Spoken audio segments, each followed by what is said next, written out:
Assalamualaikum warahmatullahi wabarakatuh. Salam sejahtera, salam kebajikan, Om Swastiastu.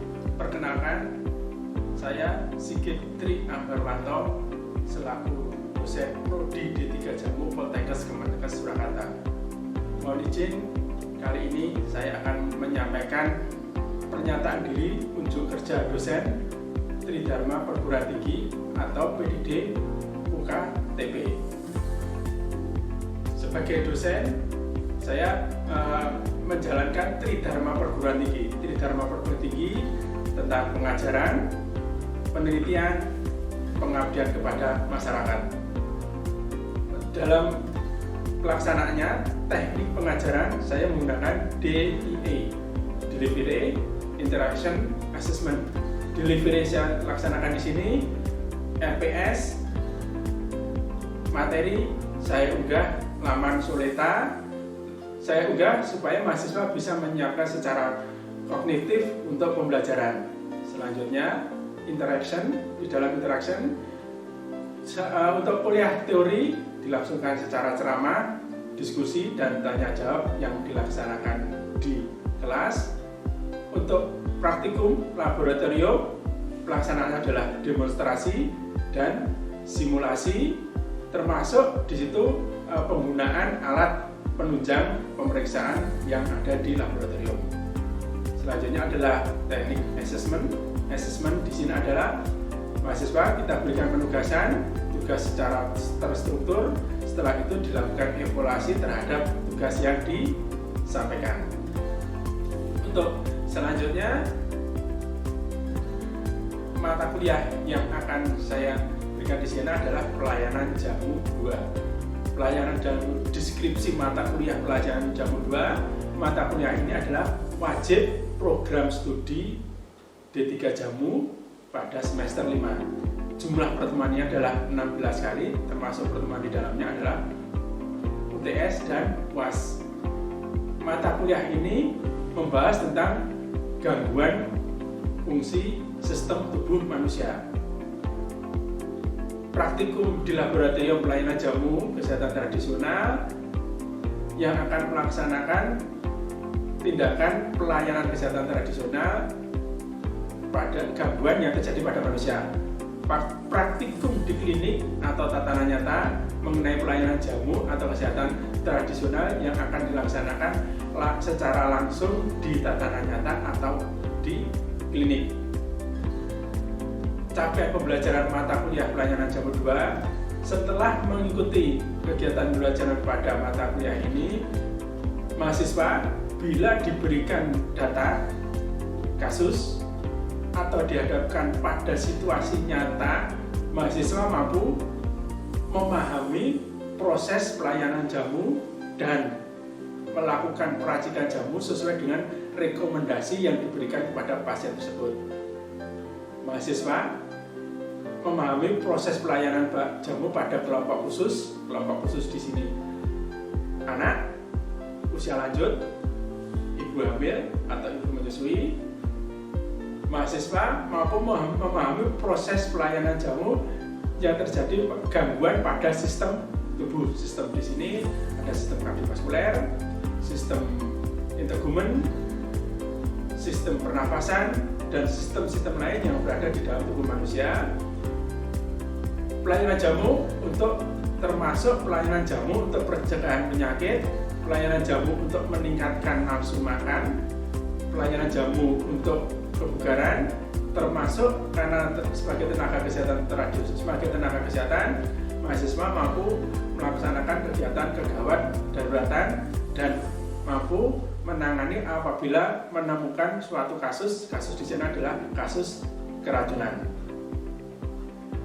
Materi pembelajaran pelayanan jamu 2, proses pelayanan kesehatan tradisional, proses pelayanan kelompok khusus, proses gangguan sistem pelayanan jamu untuk pencegahan penyakit, meningkatkan imun, termasuk pelayanan jamu nafsu makan dan kebugaran, penanganan gawat darurat, dan termasuk penanganan pada kasus keracunan.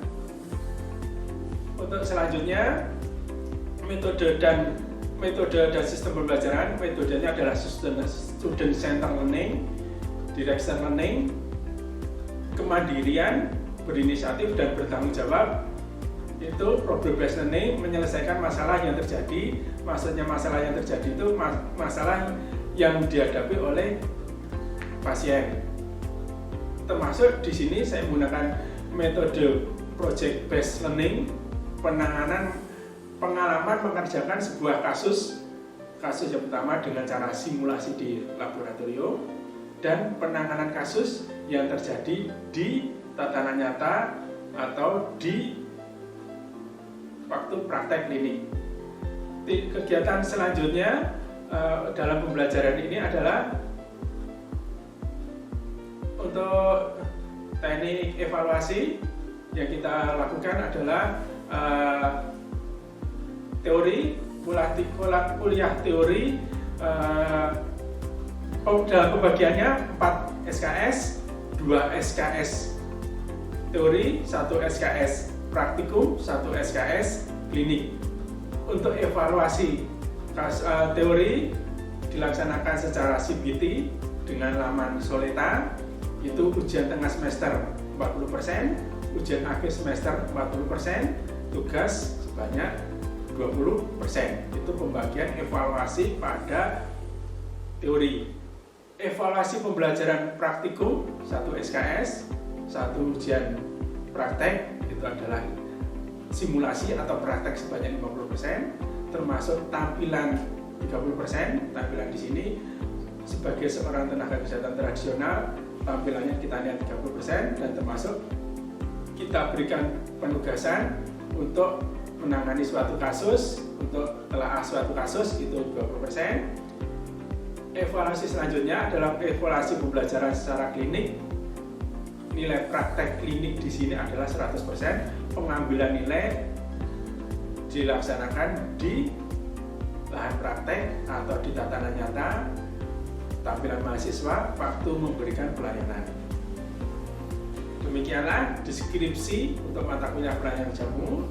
Selanjutnya akan kita lakukan interaction. Interactionnya adalah proses pembelajaran yang dilaksanakan di kelas atau pembelajaran secara tim. Selamat pagi. Assalamualaikum warahmatullahi wabarakatuh. Waalaikumsalam warahmatullahi wabarakatuh. Untuk kegiatan perkuliahan pagi ini, sebelum kita mulai, sebagai insan beragama tidak ada salahnya akan kita mulai dengan doa menurut agama dan kepercayaan masing-masing. Berdoa menurut agama dan kepercayaan masing-masing dimulai.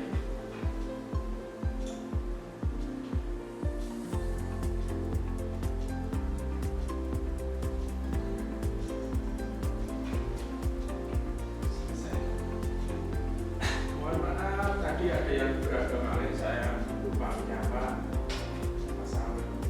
Assalamualaikum warahmatullahi wabarakatuh. Salam sejahtera dan Om Swastiastu. Sebagai insan beragama, kita wajib menyapa semua. Di pertemuan kali ini, sebelum memulai, bagaimana kabar hari ini? Alhamdulillah sehat, kondisinya luar biasa baik. Nah, di pertemuan kali ini kita masuk ke mata kuliah pelayanan jamu. Nah, di pelayanan jamu. Sebelum masuk di pelayanan jamu 2, untuk RPS materi sudah saya unggah di laman Soleta. Kira-kira sudah melihat? RPS sudah dipahami?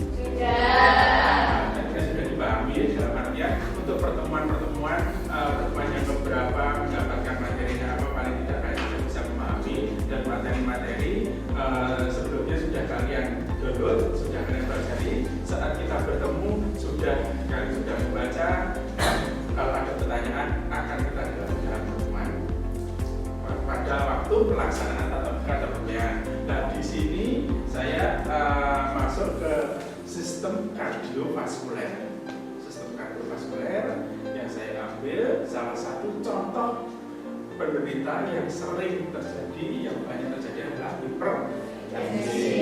Sebelum masuk hipertensi, kemarin kita sudah ada berbicara tentang pelayanan jamu atau pelayanan kesehatan tradisional ramuan. Pelayanan kesehatan tradisional ramuan itu kira-kira tindakannya seperti apa yang dilakukan? Pertama, ya, terima kasih Mbak Alia, pengkajian. Setelah kita melakukan pengkajian, apa yang dilakukan? Penentuan masalah. Setelah masalah kita temukan, apa yang akan kita lakukan? Perencanaan. Ya, bagus Mas Dino dan Mas Edi. Setelah perencanaan, apa yang akan kita lakukan? Bagian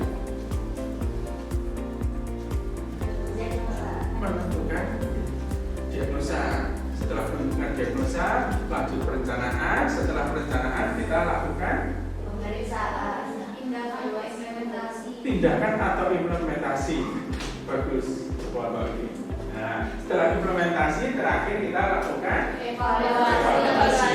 Nah, yang di dalam ini hipertensi itu salah satunya sebelum kita masuk, kalian sudah pernah mendapatkan mata kuliah tentang ilmu penyakit. Ilmu penyakit salah satunya adalah hipertensi. Tanda-tanda hipertensi seperti apa? Terasa pegal. Untuk pemeriksaannya kira-kira tensinya dalam skala berapa? Di atas 140/90. Di atas 140/90. Terima kasih. 100 Mbak Dia. Ya, tetap semangat. Terus itu yang tanda-tanda hipertensi. Jadi kalian sudah memahami konsep pelayanan jamu dari pengajian sampai ke evaluasi, sudah memahami tentang hipertensi, tanda-tanda hipertensi. Selanjutnya kita akan masuk materi tentang hipertensi yang kita pelajari. Nah, kita lanjutkan. Itu tanda dan gejala. Kalian ini istilahnya mereview. Kalian sudah paham, kalian sudah memahami. Jadi besok kalau saat pengumpulan data pengajian dilakukan tensi di atas 140 dan 90 dikatakan hipertensi. Dan kita lanjutkan untuk klasifikasi. Nah, ini normalnya kurang dari 130 sampai 85, tinggi normal 130 sampai 85. Ini stadium 1 sudah masuk 140 itu sudah masuk stadium 1. Perlu diingat, ini tanda-tanda stadium itu orang dewasa. Nah, kalau nanti kalian ketemu pada penderita usia lanjut, itu nanti kita lihat faktor usia sesuai dengan gambaran WHO. Usia lanjut itu tanda-tanda hipertensi mulai berapa, nanti kita rujukan nyalain lagi. Ini rujukan untuk dewasa normal. Ya, itu kalau kalian menemukan itu klasifikasi daripada hipertensi. Terus untuk penyebab, salah satunya adalah denyut jantung. Denyut jantungnya itu kencang, bukan seperti ketemu siapa yang denyut jantungnya kencang, ketemu Pak Sigit. Nah, jujur pakai banget. Nah, kenapa? Karena mungkin belum siap untuk melakukan presentasi. Nanti kita ada presentasi. Nah, denyut jantung meningkat dengan jantung meningkat, pacuannya meningkat, akhirnya tensinya menjadi bisa naik. Nah, termasuk asupan tinggi garam. Apa asupan tinggi garam? Karena kerja garam yang kasihan pemanasan daripada kerja. So, di sini faktor konstriksi atau faktor arteri kecil. Dengan konstriksi paham mengecil. Dengan mengecil penyempitan, jantung dipaksa untuk melakukan memompa. Dengan jantung dipaksa untuk memompa, otomatis tensinya menjadi tinggi atau tensinya menaik. Stres berkepanjangan, terlalu banyak pikiran, menyebabkan stres. Genetik, ingat genetik itu adalah faktor turunan. Apabila ketemu pasien sudah menemukan tensinya tinggi, tetap jangan dilupakan faktor keturunan ditanyakan.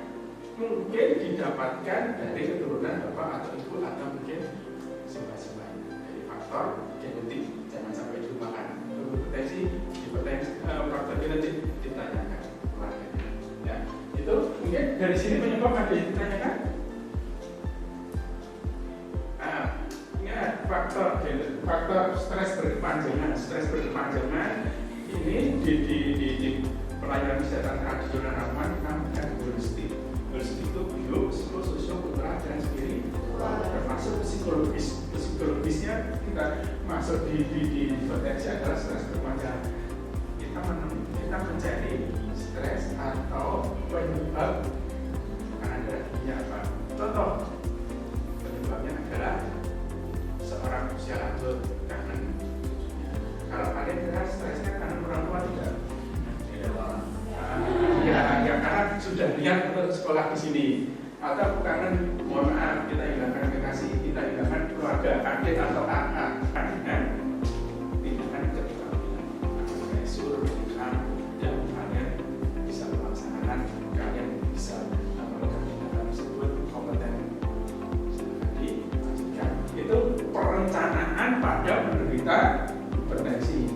Selanjutnya termasuk ramuan. Ini kemudian ramuannya di atas sudah kita sampaikan. Ini kita munculkan lagi untuk ramuan. Nah, setelah kita berikan ramuan atau pendidikan kesehatan terkait dengan penyakitnya, kita lakukan evaluasi pendidikan keluhan dengan respon terhadap pendidikan kesehatan. Nah, kita tanya, ibu paham atau tidak? Ibu mengerti tidak? Setelah untuk mengurangi makanan apa saja? Nah, kita tanyakan evaluasi. Berarti pendidikan kesehatan yang kita berikan kepada pasien tersebut bisa dibagi dengan cara apa? Dengan bisa menyebutkan makanan yang harus dihindari. Nah, terus data hasil pemeriksaan setelah pelayanan. Data hasil pemeriksaan setelah pelayanan. Contohnya data itu data subjektif, objektifnya kita ukur tensinya. Apa bisa turun, Pak? Turun tidak signifikan. Turunnya disebabkan kenapa? Pasien sudah merasa nyaman. Nyamannya apa? Ada ramuan yang dibawa pulang.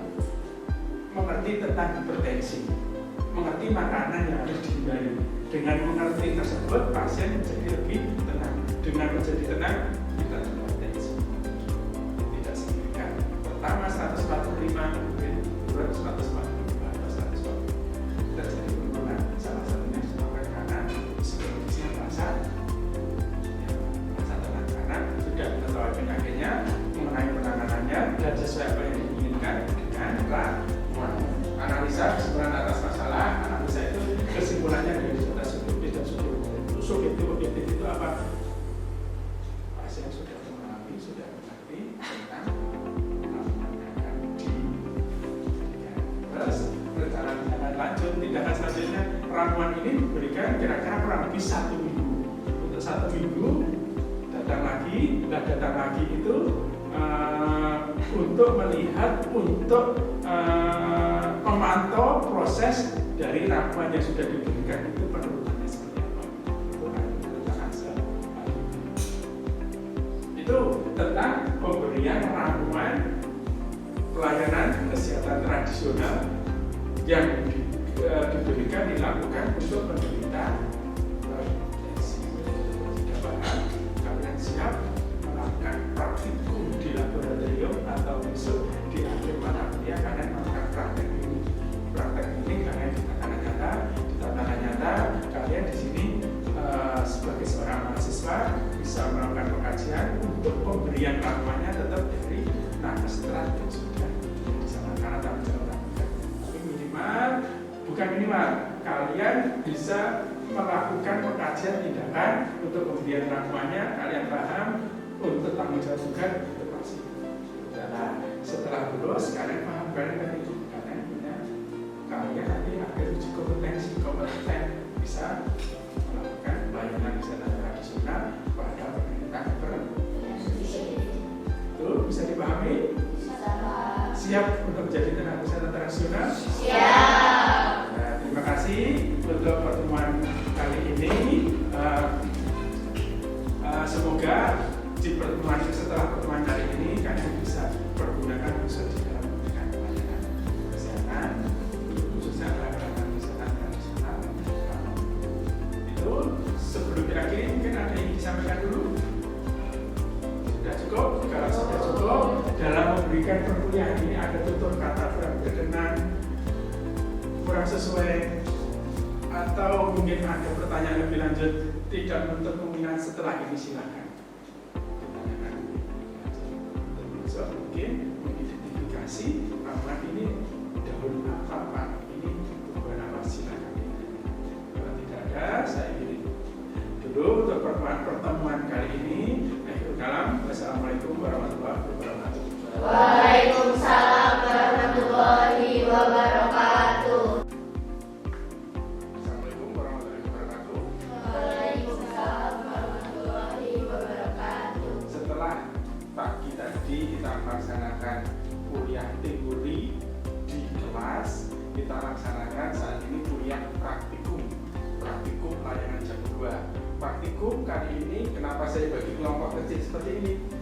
kita bagi kelompok kecil sini?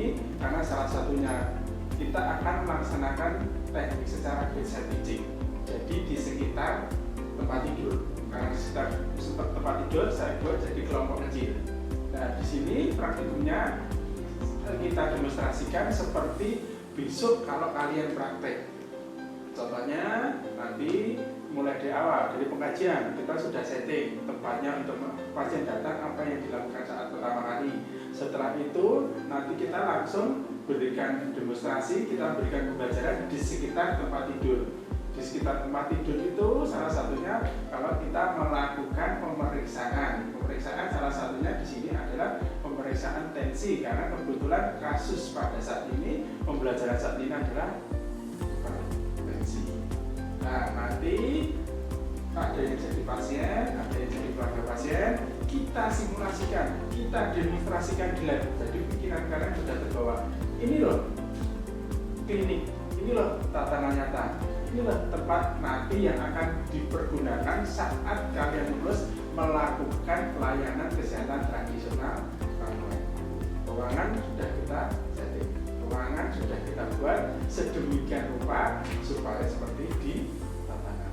Nah, kenapa kita juga buat kelompok kecil? Supaya kalau nanti ketemu di tatanan nyata, memang seperti ini, tidak klasikal lagi.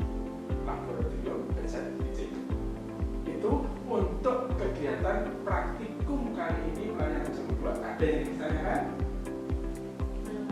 Sementara belum ada, nanti kita coba ke mulai dari pengkajian. Kira-kira yang mau jadi pasien siapa? Ya, nanti jadi pasien. Keluarga pasien? Ya, Mbak Sevi yang jadi. Udah. Yang lain karena rempahnya sedikit bisa langsung melihat, bisa langsung berbau dalam artian oh ini ngerti namanya. Ya, kita mulai saja. Kita langsung mulai ke ini, kita akan langsung melakukan demonstrasi praktikum pelayanan jam 2. Kalian sudah bawa format saat ini kita dalam proses pembelajaran kita gunakan format. Besok kalau di tatanan nyata kalian sudah mulai bukan menghafal tapi memahami format itu.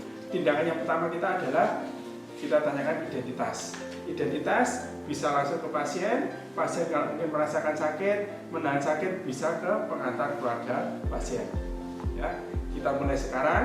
Ini. Selamat siang, ibu-ibu. Perkenalkan, saya di sini Sigit Tri Ambarwanto sebagai tenaga kesehatan tradisional Ramuan atau sebagai yang memberikan pelayanan kegiatan pada siang hari ini. Mohon izin sebelum kita mulai saya akan identitas dulu. Namanya siapa? Yang sakit ibu atau mbak? Biasa saya panggil apa? Ya mbak nggak pusing bisa kita serahkan. Namanya siapa mbak? Mbak Leli. Umurnya berapa? Umur 19 tahun. Alamat? Danguran, Klaten Selatan. Agama kebetulan? Islam. Pekerjaannya apa Mbak Leli? Kuliah. Terus ada riwayat alergi tidak Mbak Leli? Alergi apa? Alergi udang. Seafood terutama adalah udang. Terakhir ukur tinggi badan? 150. Berat badannya? 49. Tidak ada tanda-tanda lain. Maksudnya tanda lain mohon izin kecacatan atau agak sakit punggung atau tidak ada? Apa? Oh, tangannya habis patah. Berarti posisi sebelah mana? Oh, sebelah kiri. Karena sebelah kiri patah, ada informasi nanti kalau melakukan kegiatan kita maksimalkan ke sebelah kanan. Ya, terima kasih. Terus ini kita tes dulu gitu.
Diperhatikan terlebih dahulu gitu. Di sini ada daun seledri, sesuatu pegadaian dengan tengah dan kunyit. Ini cara penyajiannya cukup mudah, hanya direbus di air saja Bu. Ya, setelah itu disaring, baru diminum benihnya saja. Diminum 3 kali sehari. Dan ini kita berikan selama 7 hari. Setelah 7 hari bisa datang ke sini lagi untuk pemeriksaan evaluasi. Ya, ini saya tanyakan ke dia dan kalian kalau dihadapkan ke tatanan nyata nanti kalian seperti ini. Kalian setelah ini nanti setelah praktikum di akhir mata kuliah akan kita lakukan evaluasi. Evaluasinya seperti apa? Ujian seperti ini. Praktikum ujian. Setelah praktikum ujian dinyatakan lulus, kita jadwalkan kalian ke tatanan nyata, praktek keluar ke klinik. Itu untuk pembelajaran kali ini layanan jamu di kelas secara teori maupun di laboratorium. Tujuannya supaya besok kalau kalian ke tatanan nyata di akhir mata kuliah kalian PKR, kalian sudah siap. Tuh, ada gambaran? Ada. Bisa melaksanakan besok praktek? Bisa. Terima kasih. Itu untuk pembelajaran praktikum pelayanan jamu 2 di mata kuliah pelayanan jamu. Ya, terima kasih. Selamat sore. Dibereskan alat-alatnya, kita rapikan setelah melakukan tindakan. Ya, terima kasih. Demikianlah PDD UPT pembelajaran dari saya, dimulai dari kelas secara klasikal, teori, kita lanjutkan di laboratorium untuk praktikum. Demikianlah PDD dari saya. Untuk penutupan, mohon maaf, akhirul kalam. Wassalamualaikum warahmatullahi wabarakatuh.